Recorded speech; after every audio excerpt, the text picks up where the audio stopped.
What I love most about Tenerife is that you can go hiking in the snow in the morning, swimming, snorkeling in the afternoon, same day, and hiking through a rainforest and going to a art gallery vernissage in Santa Cruz. All of this in one day. Wow. Welcome to today's episode where we are in Tenerife and we have a special guest today, Kay Gonzalez, the owner and founder of Alberto Dorner, an amazing luxury place to stay for people. And we're going to talk sustainability, we're going to talk tourism, we're going to talk your projects today. But first, maybe I would like to ask you to introduce yourself and tell us a little bit about your story, about how this project came about, before we dive into other subjects and talk in detail about sustainability. All right. Thank you very much for having me, for inviting me.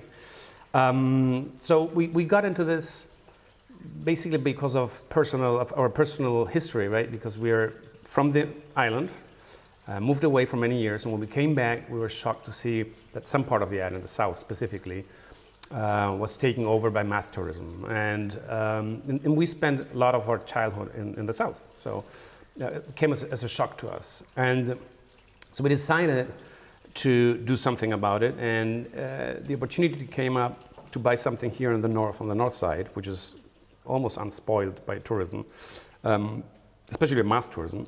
And so we decided, okay, let's do something completely different. Let's open up a small resort and buy a couple of villas, turn them into, put some apartments in it, add some pools, make it very nice, but at the same time try to be fair to the island and to the environment and to the people here.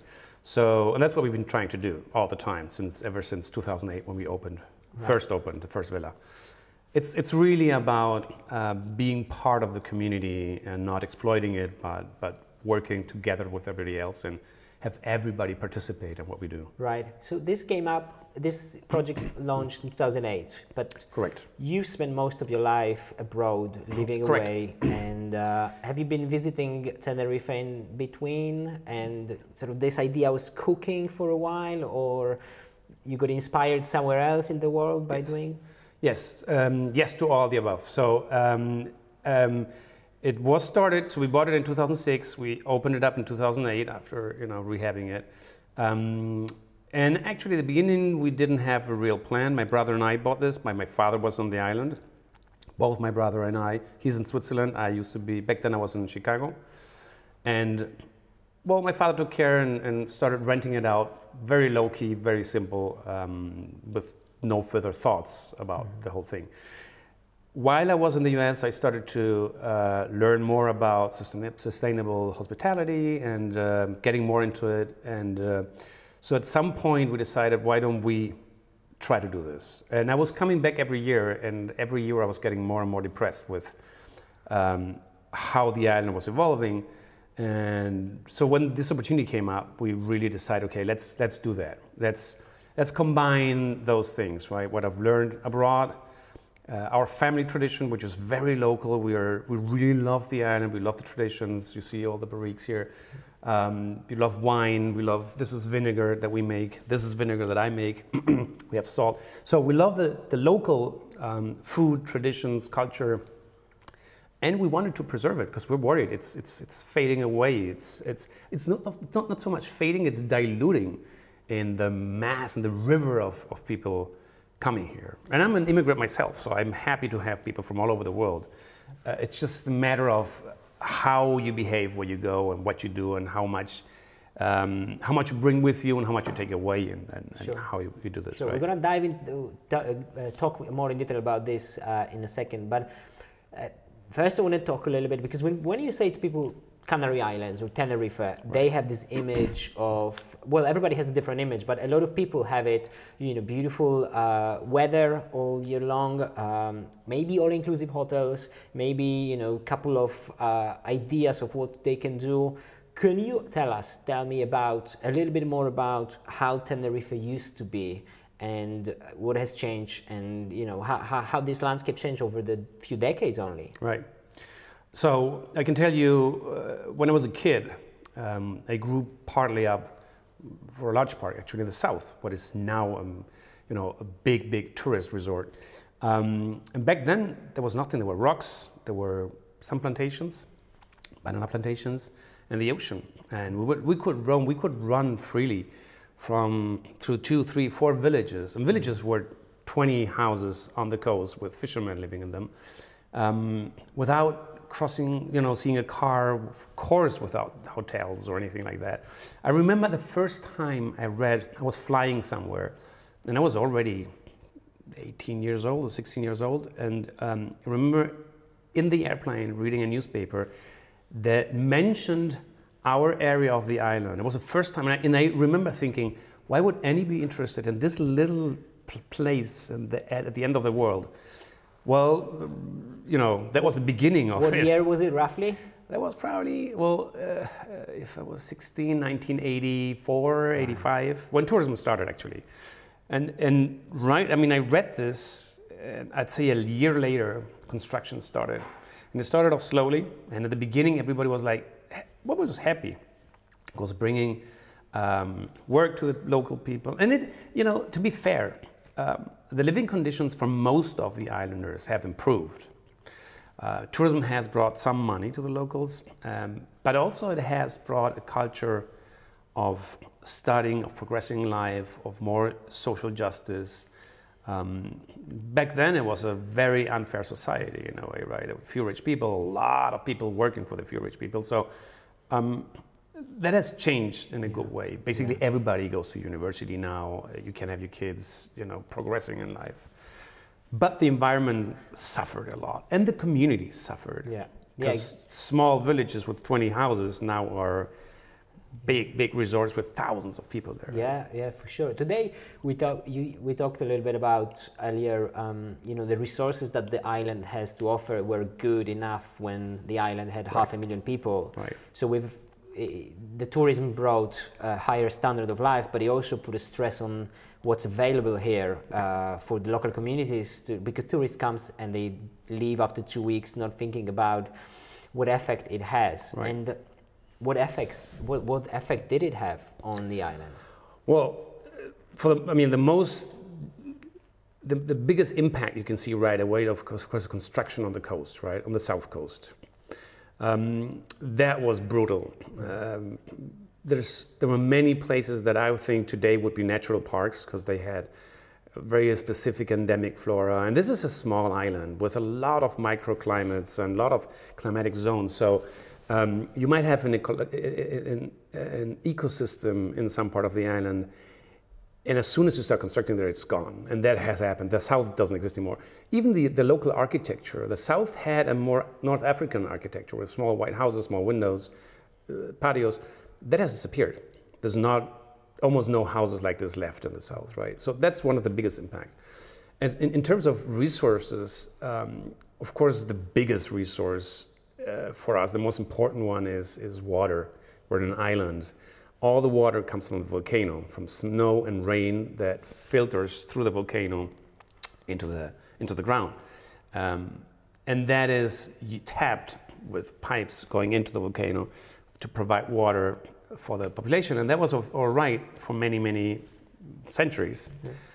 Until mass tourism arrived. Now nobody knows exactly how many people live here, because there's so many retired people from Europe that spend their winters here without registering anywhere. So nobody really knows. It's upwards of 2 million, that's for certain. Wow. They don't spend the whole year here, but part of the year. Plus 16 million tourists that arrived in the last years, right? Per year. Canary Islands or Tenerife? Canary Islands. Canary Islands. Correct. Okay. Tenerife, I don't know, a big chunk of that. But it's the biggest hub for. Correct. Yeah. If you go to other islands, you stop by in always Tenerife. We go through Tenerife or Gran Canaria. So the western islands is Tenerife, the eastern islands is Gran Canaria. So that's a big, massive difference. And it's not just the amount of people drinking water or washing or taking a shower. It's the golf courts. When I was a kid, there was one on the whole island. And it was on the north side where it rains, which makes sense, because this is where, on the northeast tip of the island, close to La Laguna, where it rains a lot, right? So that's a place where you can have a golf course. It's like England, because you have rain. Now I don't know how many we have, but at least a dozen all over the island. And those are, they're supposed to be watered with ocean water. I don't know to what extent that's happening. Sure. Why? Well, we have this mass tourism, and it's been a big success, but also put stress on the island. How does the sustainable tourism market look like in Tenerife? Well, it's just it's starting now, to be honest. I mean, right. I know there's been some people doing great stuff, but it's always very, very small. Keep in mind that the big hotels on the island they're doing a fantastic job, right? We have a lot of really good 5-star hotels, mostly on the south side. But most of that money doesn't stay on the island. Most of the money that is spent in hotels and traveling goes back to the investors, right? And it doesn't stay here. And the high-end jobs at those hotels are also filled by international people, not the locals, which I hope is going to change over time. But right now, that's the situation. So these big hotels have a lot of power, rightly so, because they bring in the money, right? And so there hasn't been a lot of progress in that sense. It's starting now. It's been starting for 20 years, and we're still stuck there. I think because of people like you who are now living on the island, that is helping us to move a little bit forward in that direction. But even politics is not really interested in it. It's starting maybe to think about it now. Yeah. But we don't have a category for boutique hotels, for instance. We have the 1, 2, 3, 4, 5 stars. Mm-hmm. But if you're not a hotel, but if you're a place like this, there's not really a category for us because nobody's thought about this really. Yeah, it's not popular in the mainstream yet. It's all about hotels, basically. Yeah. Before we talk about the challenges that the industry faces, explain to me a little bit, what does sustainable travel mean for you? All right. Well, there's 2 main components to sustainable travel, right? One is the environment, and the other one is the community. Everybody's focusing on one of those is focusing on environment, right? It gets the spotlight. It gets the spotlight, and rightly so. With the climate change, that's correct. Where everybody focuses. And that makes sense because that's crucial to survival of a species, right? However, as a consequence of this, sometimes we neglect the other part of it, which is community. So there's wonderful people on the island already focused on the environment, and we will support that in any possible way, mm-hmm. right? We try to have solar panels here, do everything we can to help. But our focus is more on the second leg of this, and that's the community. I told you earlier, I've witnessed my little village and the neighboring villages being wiped out basically by the income, by the stream of people moving there and traveling through there. So that's how I see where we can contribute to make it somewhat better. Also, keep in mind, we talk about travelers because I love talking about travelers, but I like to make the conceptual distinction between travelers and tourists, right? Yeah. That's a great phrase you had, just travel, don't tourist, right? Right, exactly. That's something I always say, travel and don't tourist.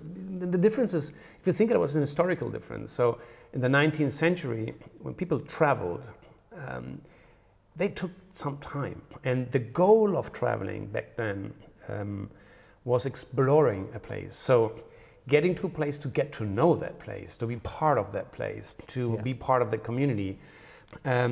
Tourism is quite the opposite. You're going somewhere, taking your home, your customs, your food, everything with you, and what you're looking for is nice weather and a nice background, an ocean and a dolphin jumping in the ocean, which is great. I honestly, I get this. I get how you really want to have this sometimes. But you almost like close your exploratory soul there. Yes. You just don't bring it with you. Correct. So what you do is you want your own private garden with nicer weather. You want to go back home and have your food, your German or Dutch or English or Italian or Polish food. And you eat the sausages and you eat your sauerkraut and you eat whatever you like eating. And you never get to experience the real thing. It's almost impossible to get real Canarian food in the area of the hotels. And then if you do, it's an organized tour by a bus. Correct. And, you know. Which is fake reality somehow, Exactly. right? It gives you an impression of it, but, it gives a it's smell, not a taste. Correct. And so that's why we chose the North, because the North, being unspoiled by tourism and being real and authentic and almost the same way it was 50 years ago, that allows us to give our guests, who are mostly travelers in that sense, right, who will come to explore and take in the island, it allows us to show them, to give them opportunity to actually do that, to be part of this and to explore and learn about the culture and learn about the geography, geology, history, and so on and so forth. And I know you're super passionate about both, the environment. Today you told us a lot about the plants, about how you can create the ecosystem around the villas that you have and the vision you have, and that's great. But the unique approach that you have, that you tell us, is the communities. And I know you support your local communities in few ways. Please tell us a little bit more about those few projects that you support here locally, being the wine or salt or whatever else you do, which are right. Well, it's actually unique. not a few; it's a lot we do. Yeah. And there's a lot of projects going on. Well, I've only heard about two, so that's why I focus on. Right, but so one of the things we wanted to do is preserve crafts and traditions, right? Because this is something that goes out the window very quickly, especially when your kids are not living in town anymore because they studied now and want to get a better job somewhere, which is natural, and I understand this. With them, you lose the traditions, you lose the craft. So wine, for instance, this wine we're drinking. Well, let's try some. Yeah, let's yes. have some. Cheers. Cheers.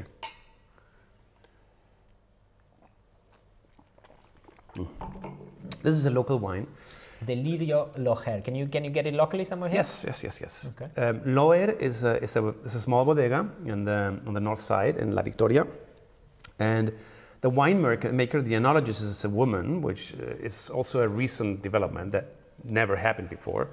And she and many other young winemakers have turned the Canarian tradition of making solid land wines into being authentic. They make Canarian wines with Canarian grapes that only grow here, very volcanic, very mineral, very special. Some of these wines are exported now to New York, to Japan, everywhere, because they're so special. And it's a really niche product. So we try to promote that. We have a wine cellar here, a small wine cellar. This is a tasting room, but we have an adjacent small wine cellar where we offer, I think right now it's 22 different references, 22 different wines, all of Tenerife. Wow. Except for one, actually, all of the north of Tenerife. And we have wine tastings here, and we explain, and we have some winemakers come in and tell us about their wine, and they're all handcrafted, small wines. I don't know how many bottles she makes of this. There might be even a number, but it's probably not more than 2,000 wine bottles. Perhaps this is 1,399. Yeah. So. Yeah. Very small batches, batch, right? Yeah. So we try to promote that. Or another product we try to promote is the salt. I love the story of the salt lady, Right. how you helped to turn her business around from almost going bankrupt to the place she's now. Right. So you want to tell the story? Please. All right. So when I got here, I was touring the island to rediscover it, to find out new things in the north, and I was mostly going to a small village, going to the bar, which is the information center of the villages, really. Go there, talk to the barman, have a glass of wine, and right next to me in Los Silos was this lady sitting and having a wine too. And so we started talking, and she was a bit older, and she was telling me how her job was harvesting salt from the ocean pools in the rocks on the ocean. But how this was dying out, because nobody was buying that salt anymore, because everybody could buy salt at the supermarket, right? And I remember she was telling me, I don't know if we're going to go on, because why would we do this if nobody's buying the salt anymore? And I told her right away, well, don't stop this. This is fantastic. I promise I'll buy all the salt you can make and then I'll figure out what to do with it. But don't stop doing this. So I bought, I don't know, a lot of salt, and we gave it to friends, and we made little pots that we have somewhere here. I think they might have some. Well, I'll show it later. Yeah. For our guests, and I don't know. And we did this for I think 1 or 2 years, and then a year, and told everybody on the island, the winemakers, everybody I know on my network, listen, there's a salt, and everyone was giving away the salt. And then the following year, when I went back to buy more salt, she told me, "Oh, I'm so sorry, I don't have salt for you anymore."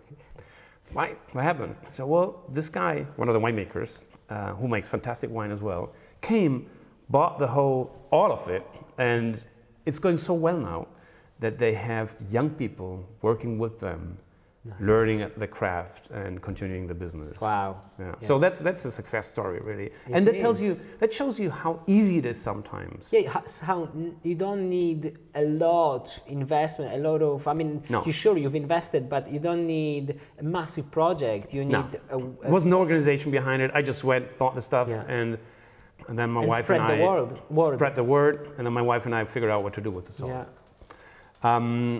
So that's another project. Then there's a new project now going on with local bees. This is young, yeah, wonderful science woman in Icod who's creating she sort of created it, her beehives, and all with Canarian bees, right? Which are wonderful bees, and then harvesting the honey from local plants and different.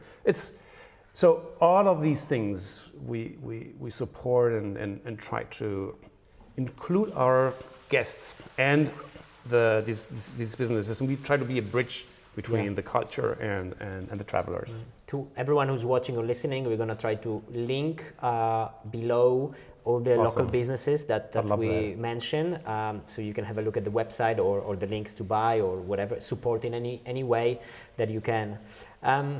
That's amazing stories. I mean, I'm sure you have plenty of them, but sustainability, let's focus on that a little bit more. What are the local initiatives here that has started that are helping these businesses to grow? Are there any? And if not, why? So what do you mean by here? On the island, yeah, or well, Canary Green, for instance, is the ones that were visiting us last week, and you were involved in that too. That's a wonderful initiative, right? It gives you, it showcases businesses that try to be environmentally friendly or community friendly, and showcase them to a wider audience. There are not many subsidies. I mean, there's a little bit in agriculture. There's a little bit going on. There's a move from traditional agriculture to more organic agriculture, which is great. Winemaking has progressed a lot, really. That's probably the biggest success story is other winemakers on the island. Yeah, they're doing really well, and they've been very bold and they've decided not to imitate French or Spanish or Italian wines, but to their own thing and stand to it and make it very Canarian. When we did, it's a very unique wine, because when we did that tour a few weeks ago, we were told that the vineyards that are here, they never suffered the phylloxera. Exactly. Right. Yeah, we never had phylloxera. So some of our vines are 500 years old. Exactly. It's unheard of in many other parts. That's just never unheard of. Yeah. And the point is, this is something you have to know. The older the vine is, if you tend to it and be a bit careful, the less production you will have, but the higher quality the grapes have. Plus, we have a lot of varieties here that you don't have anywhere else, really local varieties. And we have so many climate zones that you get crazy differences in wine if you travel from one valley to the next, right? So this is, and of course, it's growing on a volcano. So this is right next to the Atlantic Ocean. Yeah. So this is an experience that is completely different from whatever else wines you get anywhere else, right? So absolutely. And they even drinking in the White House. And they even drink it at the White House, yes, because the Declaration of Independence was signed with Canarian red wine. The reason for that is because back then there were no vineyards in the U.S. When all of America was, or not enough at least. And so the tradition was the last stop before getting to America or to South Africa or Australia was Canary Islands. So if you wanted to have wine in America, Australia, South Africa, you had to get it in the last stop, because otherwise it goes bad when you arrive. And they back then they made sweet wine. because that lasts longer when traveling. It doesn't go bad as quickly, especially in a ship, right? And that's the reason why the first wines in New Zealand and in Australia, in America, were Canarian wines. Amazing. Yeah, they were very popular back then. Amazing. For a little time that I know you, Right. I discovered about you that you have a very abundance mindset, and that's you share with people Right. the ideas that you have, and you put it into your business ideology. And something that you shared with us last time when we were here with Canary Green was that you just open your books and you open your head and your ideas to other people because you want other people to benefit from the model that you have. Wow, this is something, not many places do it, or probably almost no one in the Western sort of approach. Why do you do this, and how do you do this, and who benefited from it already? Here's what we do. So we pride ourselves in being an open business, like open source business. So we tell anybody who wants to hear about it how we organize the business, how everything is structured, what software we use, how many cleanings, how much we pay our staff, which is, by the way, all local from the town, right? How we do everything. I share my philosophy. So the way we share this is mostly through one association with a friend now, who used to be a competitor, but now we're friends and associated. Has beautiful homes also. It's called Hacienda Cuatro Ventanas in Obi, Tenerife. It's close by, and really a beautiful spot. And we both agree that we're not competitors really. This is such a small place, the northwest of the island. Is this coast, we call it the Black Coast, Costa Negra, because it's so volcanic, it's so rough, it's beautiful. And that's an area where you don't have big hotels. So we're competing for nothing because there's so many people in such a small place. And so we decided, let's share this knowledge. And he's doing this mainly, right? He says he's recommending how to do, helping other people to speed up their business, and guests are walking by. Yeah. And how to become more like the stuff we're doing, how to get higher paying guests, which is important for a business on the business side, but also to be more environmentally friendly, to hire local people, to value and appreciate what we have here. And this benefits everybody. Absolutely. Including myself. So this is not just pure altruism. Two-way street, yeah. It's good for everybody. I mean, my business, if I have, the more crafts we have here, the more traditional businesses we have here, the more people go back to, or preserve at least was what they were doing, the better for everybody, for our travelers, for our guests, for everybody. So that's what we're trying to do.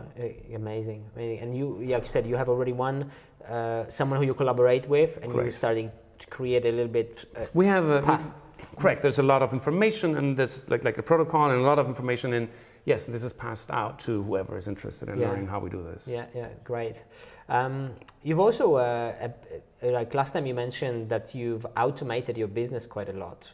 Yes. So the current crisis probably hasn't hit you as much because you didn't have to lay off a lot of staff. Well, we still have a ton of staff, right? For our 7 units, which is tiny, we have 7 employees, which is a lot, really.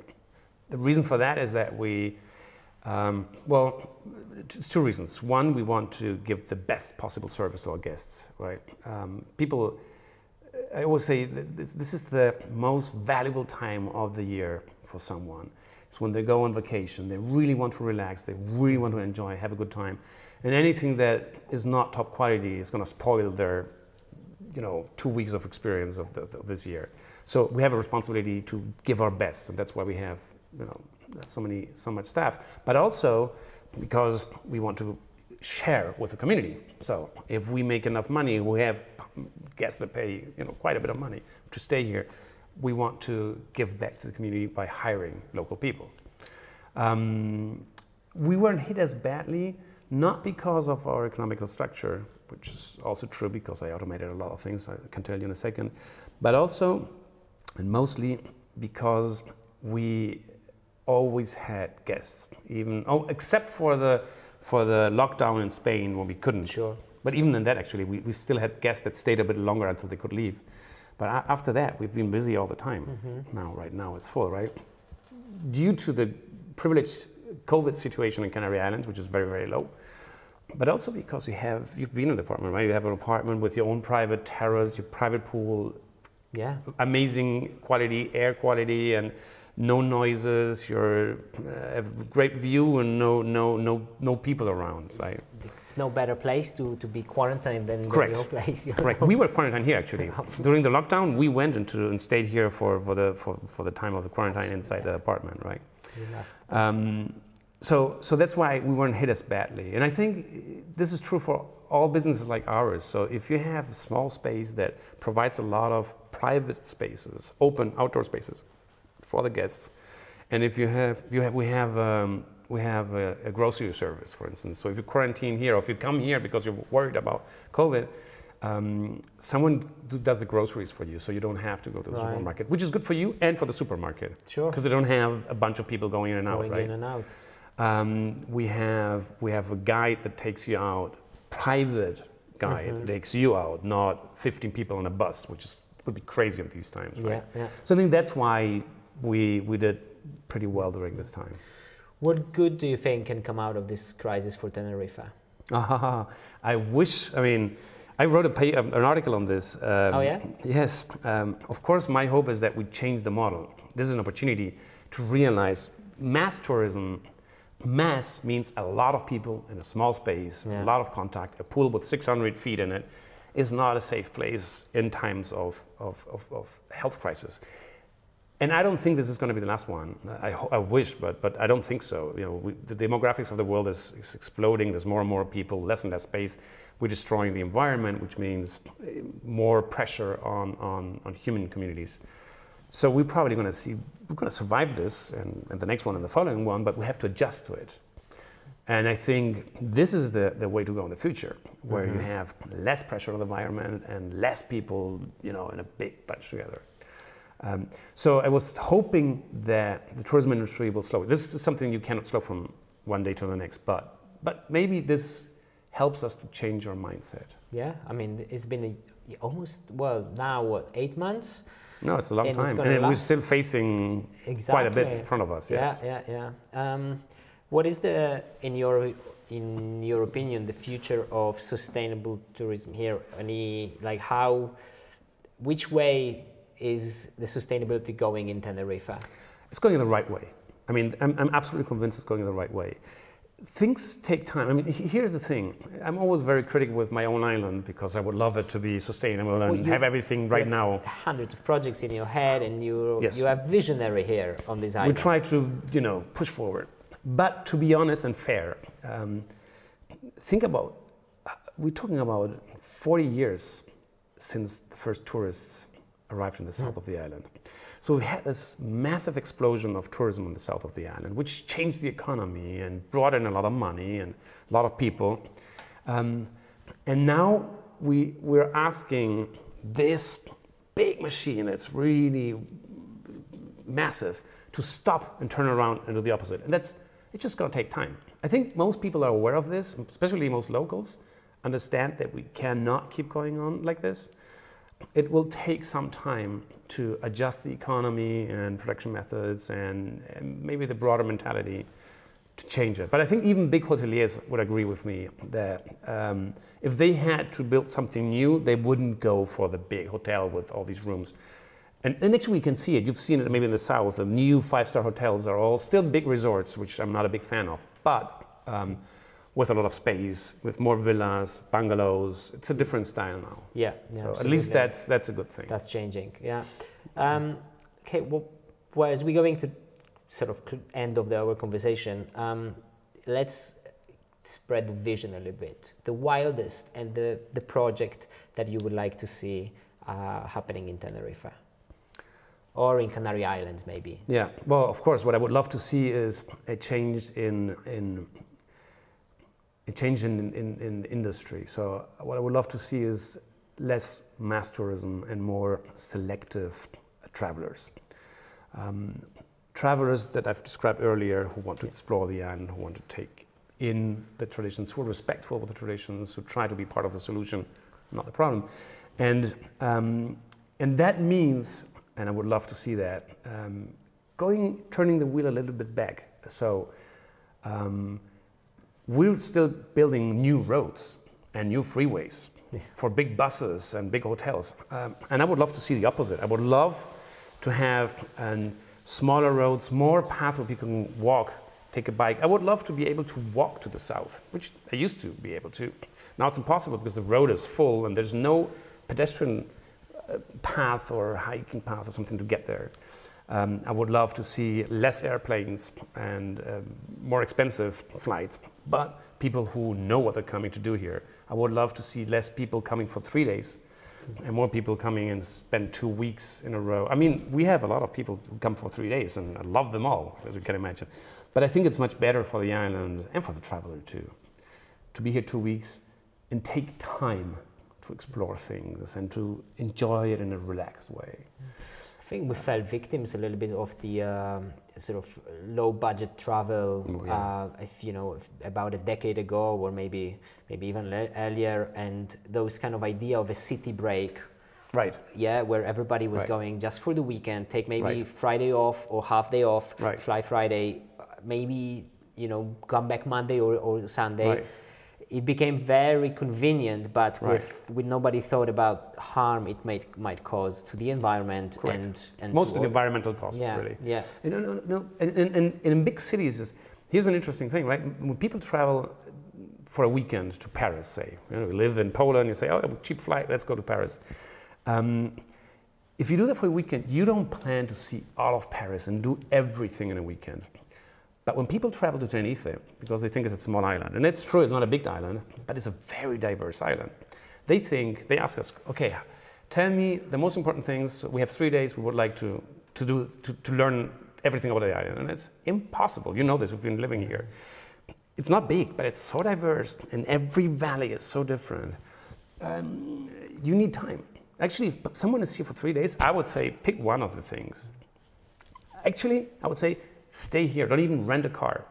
Walk from here to the pyramids, walk from here to the beach, learn about this area, go into town, have a coffee, have a Canarian lunch like we did today. If you're here the second time for a week, well then let's explore that part of the island.